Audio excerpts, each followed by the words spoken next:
દાદાને ઘરમાં ગરમ ખાવું પડે મને ગરમી જવા ગરમ પાણી બધું મસાલા તૈયાર કરી દીધા. આ ડીશો ભરી લેવાની રાખી લસણ એની ઉપર. તો જય માતાજી, કેમ છો બધા? મજામાં? તો ફરી સ્વાગત છે તમારા બધાનું. અત્યારમાં ચા નાસ્તો કરી દીધો છે અને બા અત્યારમાં જો ભજન સાંભળતા હતા. ભજન સાંભળ્યા અને હવે આજ તો મંગળવાર છે ને દાદાનો, એટલે હમણે પાછું નાય તો ખરી પણ પાછું હું તો આખો જ નામ પછી 40 થોડીક દાદાને વાંચી એટલે સુખ શાંતિ અને હનુમાનજી મહારાજ સૌને સુખી રાખે. જય હનુમાનજી મહારાજ. આજ મંગળવાર હે ને? આજ મંગળવાર હે, હનુમાનજીનો જન્મ છે. મંગલ કો જન્મે મંગલ ही करते, મંગલમય ભગવાન. જય હનુમાન. મને પૂર્ણ ભરોસો છે દાદા ઉપર, એટલે ઈષ્ટદેવ છે આપણા તો સાધુ લોકોના, એટલે આપણે એને ભૂલવા ન જોઈએ. સૂર્યનારાયણ તો સૌનો બાપ છે, તો એને ભૂલવા ન જોઈએ. તો રામજીને ભૂલવા ન જોઈએ, માતાજીને ભૂલાય નહીં. હવે સવારે આપણે કાંઈ નવરાશ ન હોય કાંઈ નહીં, બે ચાર પ્રભુના નામ હાલતા ફાલતા કરી તોય પણ ઘણું સારું. પવન કેવો આવે? હા, આ તો તલાવ છે ને, અહીંથી આમ સીધો આવે ને, આમ સીધો આવે, પાણી ઉપરથી આવે ને એટલે ઠંડક થઈ જાય. એટલે અમે એસી જેવો આવે. અમારા એ બહુ સુખ શાંતિ અને એમ જો આવે અહીંથી છે ને સીધો જ આમ એસી જેવો એકદમ ઠંડો નહીં. આ અમારી ખીડકી છે. આ બારી છે, અહીંથી સીધું તળાવનું લોકેશન તમે સીધો જોઈ પવન શકો. અને સામે જો ફરતું ગામ છે, વચમાં તળાવ છે, એટલે ફરતો રે દરિયો વચ્ચે શેઠ રે સંભળ્યો. આવું છે. બહારમાં મોજ ન હોય, પોતાને પલાસ ઉઠે. મને મજા આવે, ઠંડુ હોય ને મને બહુ. નળી ચડાવી છે, હમણાં ભરાઈ જશે. પાણી ચાલુ થઈ ગયું, બાકી વાસણ તો બા વહેલા ધોઈ નાખે. 6 વાગ્યા દૂધ લઈ આવવું અને પછી શાકભાજી, હજી પાછું ઢોકળાનું બધું સેટિંગ કરવાનું. નાઈ લીધું છે બધા ગાઉને, અત્યારમાં ધોઈને મૂકી દીધા. ઉઠીને વહેલા કામ કરું છું રોજ. મારે એવી ટેવ છે. અને ભજન ચાલુ હોય રેડિયામાં અને બા કામ કરતા હોય. ભજન મૂકી દો ને એ વાગે હું રેડિયો એની રીતે ચાલુ હોય, બા બાને હું મારી રીતે ને ભજન भी सुनते हैं, काम भी चलता है. હરિના નામ લેતા જાવ ને ઘરના કામ કરતા જાવ. આ ફળિયું અત્યારમાં વાયરું કોઈ કે હા, કેવું મસ્ત લાગે. મસ્ત નહીં, આ જો આ પાછું બધું ખરી જાય. ઝાડવું એટલે ખરે જ ખરે ને બકા, આ સતત ખરે. તો જો પણ અહીંયા બધે વાર નાખ્યું જો, મજા આવે. હજી 30 મિનિટ નથી થઈ, પણ આમથી પવન આવે છે ને એટલે હાલમાં પીળા પીળા પાક હોય ને બધા ખરી જાય, પાકી જાય ને એ ખરતા જાય. પછી નવા નવા બધા ઉગતા જાય. જો આ બધા નવા અત્યારમાં જો ગામમાં જઈને દૂધ લઈ આવ્યા, બધું કાઢો. ટમેટા, મરચાં, કોથમીર બધું લઈ આવ્યા. દૂધ ઢોકળાનું પલાળ્યું હતું, એ હમણાં નહીં, અત્યારમાં નહીં બનાવવા. હજી થોડી વાર. હા, એ પલાળી દીધું છે, એનો વારો હમણાં 12 વાગ્યા ઢોકળા બનશે. તૈયારી કરશું.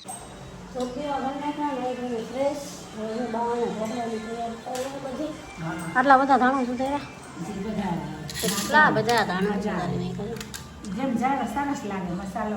જો હવે બા હે ને ઢોકળાનું બધું બનાવે છે ઓલું. તૈયાર. હા, બધા મસાલા નાખી દીધા છે. હવે ઢોકળીઓ એક ધોવાનું છે, પછી ઢોકળા મૂકી દે. બનશે મસ્ત. કેટલા મહિને, આમ તો 1 વર્ષ થઈ ગયું ઢોકળા જ નથી. આ તો કાલ બપોર જમવા બેઠા હતા, તાત્કાલિક યાદ આવી ગયું. તાત્કાલિક ધરાવી દીધું અને અત્યારે જો ઢોકળા બની ગયા. મરચાં માપે રાખજો. ઢોકળીઓ હવે ધોવાઈ ગયું, આટલું પાણી નાખવાનું, આટલું તો થઈ જાય. આ તો વધારે નથી. એ તો થોડું કાઢવું હોય તો કાઢી લેવું. હા, તો એ તો કાઢી લઈશું. અને જો આ આપણો મસ્ત ડોયો બની ગયો છે. આમાં કેટલું તીખું નાખ્યું. આમાં ધાણા વધારે નાખ્યા નાખો. અંદર તો નાખી દીધા, ઉપર થોડાક છાંટશું. લીંબુ આવી ગયું. હવે લસણીઓ ખાંડવાનું, કેમ કે ઉપર છાંટવો પડે તો મસ્ત લાગે. લસણ ખાધું છું જો, જીરું નાખી લસણ એની ઉપર સરસ. આ લીલા મરચાં પણ એની ઉપર ડેકોરેશન માટે આમ નાખવા. અને હવે અરે 2 ઢોકળાની ડીશ આપી દેવાની. ખોરાબ વાટકી ડીશ 2 હોય ને બધું મસાલા તૈયાર કરી દીધા. હવે આ ડીશો ભરી લેવાની. આખી તો ભરતી અડધી ભરતી એટલે ખોલીને આખી થઈ જાય.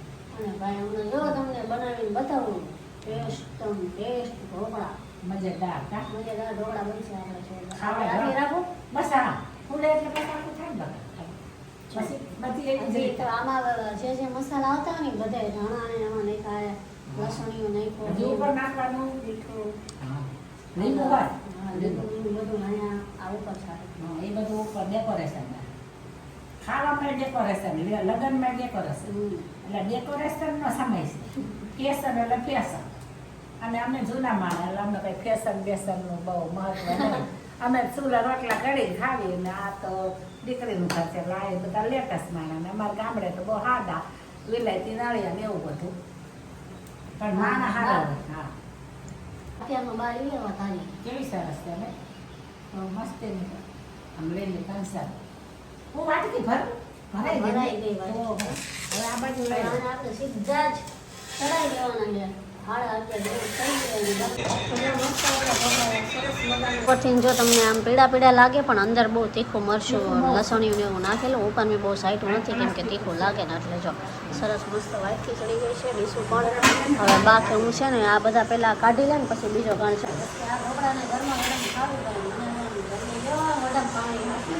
ગરમ જો બા ડીશું કાઢે હવે ગરમ ગરમ ખાઈ જતી નહીં. ગરમ જ ના ગરમ તો ન ખવાય બધા બધી આ થોડાક ઠરવા દેવાનો પંખો ચાલુ કરી દેવો અને હજી પેલા બીજા ચડાવીને પછી ખાવી તો આ થોડાક ઠરી જાય બેસન ને તો આપણે પેટ ભરાઈ જાય. આ બહુ ગરમ ન ખવાય છે એમમાં દાજી જાય તમે ગાંડા લાવો બહુ તમારે ખાવાનું. કેવા મસ્ત જો આમ જોવામાં એવું. જોવામાં જ તમને રસ આવી જાય મોઢામાં. એક નંબર. ગરમ છે ને પહેલા.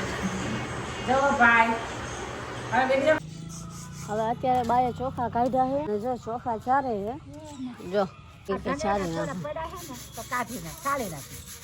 આ ચોખા પણ કેટલા બધા કાંઈ ખાવાના ન હોય તો સારી તો અસર થઈ જાય કંઈ હોય ને ચાળી એટલે બા જો અહીંયા પાથરીને બેસી ગયા મને તો આવું બધું બહુ ગમે. હવે બધા હમણાં ચારી નાખશે ચોખા ચાળીને ડબ્બો ભરી દઉં એટલે આપણે ખીચડી ભાત કરાય ને લપને આપણે ફ્રી ટાઈમમાં આવું કરાય હા. બધું કામ ફ્રી ટાઈમમાં નવરું ને બેસવા. ધાણા જીરું ખાંડવાનું છે પણ એને ધાણા અને જીરું તપવા મૂક્યું છે ઓલું ધાણા જીરું જે બાએ ખાંડ્યું હતું ને એ પૂરું થઈ ગયું એટલે જાણું આ બપોરના તપવા છે હમણાં ચોખા ને એવું બધું કરીને પછી બા છે ને ધાણા જીરું ખાંડી નાખશે ને બધા કપડાં લઈ લઉં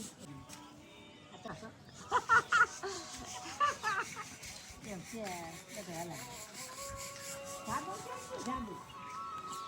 બા ધાબળા ગયા છે મારે રોટલા કરવાના હતા મેં છે ને રોટલા કરી નાખશે જો બા છે ને દૂધ ને એવું લેવા ગયા છે અને ડુંગળી નથી એટલે કારેલાનું શાક બનાવવાનું ડુંગળી લેવા ગયા છે અને મેં છે ને રોટલા કરી નાખી 7 વાગ્યા ઉપર થઈ ગયું હતું એટલે પછી શાક કરી